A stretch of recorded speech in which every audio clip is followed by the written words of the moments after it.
آج کا سوال دل دہلا دینے والا ہے، کیا جن چاند تک جا سکتے ہیں؟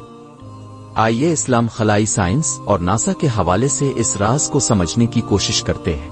جن آگ سے پیدا کیے گئے، سورۃ الرحمن، خلق الانسان من صلصال و خلق الجن من مارج من نار، وہ زمین پر رہتے ہیں مگر آسمان تک بھی جا سکتے تھے، سورۃ الجن آیت 8-9۔ اور ہم نے آسمان کو جانچا تو وہ سخت پہرا اور شعبوہے سے بھرا ہوا پایا، اور اب جو کوئی سننے کی کوشش کرتا ہے اس کے پیچھے ایک دہکتا ہوا شعلہ بھیج دیا جاتا ہے۔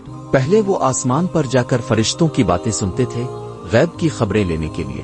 چاند آسمان کے سب سے قریب اجسام میں سے ایک ہے، جن اگر آسمان تک جا سکتے تھے تو کیا چاند تک بھی؟ اسلام میں اس کا براہ راست ذکر نہیں، مگر اگر وہ آسمان تک جا سکتے تھے تو چاند بھی ان کی رسائی میں ہو سکتا ہے، اللہ کے حکم سے۔ ناسا نے چاند کے مشنز میں کبھی کسی مافوق الفطرت غیر مرئی چیز کا ذکر نہیں کیا، لیکن کچھ خلابازوں نے عجیب و غریب چیزوں کا ذکر ضرور کیا۔ بز الفالڈرن کا روشنیوں کے فلیش دیکھنا، اپولو مشنز کے دوران انوکھے سگنلز، یہ سب کچھ انسانی ٹیکنالوجی سے واضح نہیں ہوتا۔ کیا یہ کسی اور مخلوق کا اثر ہو سکتا ہے؟ جن اللہ کے حکم سے آسمان تک جا سکتے ہیں مگر چاند تک ان کی رسائی کا فیصلہ صرف اللہ ہی کر سکتا ہے۔ کیا آپ کو لگتا ہے کہ چاند پر جادو جنات کا اثر ہو سکتا ہے؟